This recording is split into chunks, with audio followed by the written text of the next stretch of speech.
வீணான மனுஷனே, கிரியைகள் இல்லாத விசுவாசம்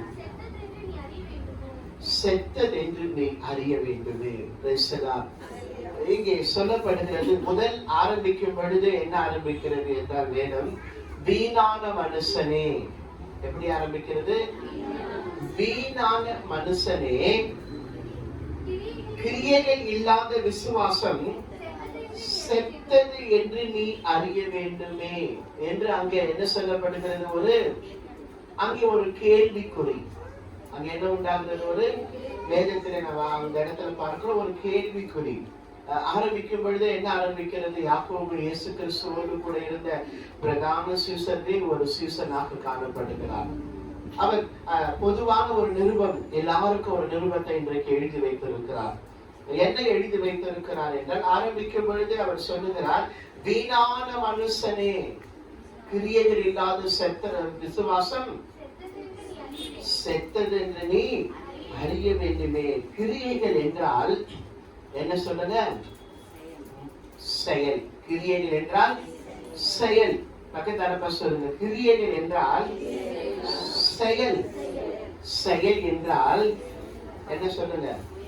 முயற்சி. என்ன நல்லா சாப்பிட்டீங்க போது மதியம்? கிரியைகள் என்றால் செயல், செயல் என்றால் முயற்சி. இன்றைக்கு தலைப்பு, உன் முயற்சி வீணாகாது. உன் முயற்சி வீணாகாது. முயற்சியே செய். நீங்க 2 பேர் பேசுறீங்களா? நான் மெசேஜ் கொடுக்க மாட்டேன். செயல். செயல் என்றால் முயற்சி. முயற்சி நம்முடைய ஆவிக்குரிய வாழ்க்கையிலே நாம் எடுக்கிற முயற்சி ஒரு நாளும் வீணாகாது. அதான் யாக்கோபு பொதுவான ஒரு நிருபத்தை எழுதுகிறார், வீணான மனுஷனே. வீணான மனுஷனே. ஒரு மனுஷன் தன் வாழ்க்கையிலே ஆசீர்வாதத்தை பெற்றுக் கொள்ள வேண்டும், மேன்மையாக இருக்க வேண்டும், உயர வேண்டும்.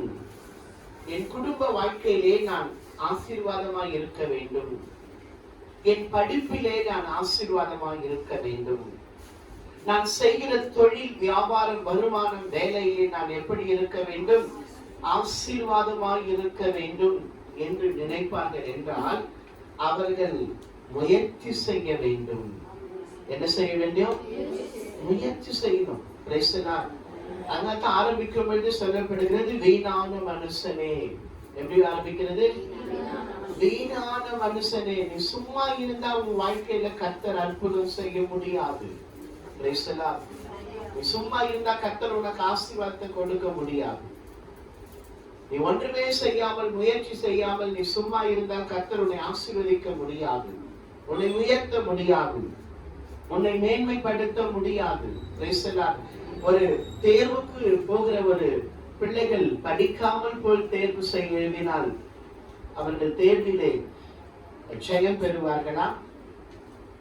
வெற்றி பெறுவார்களா? என்ன பண்ணணும்?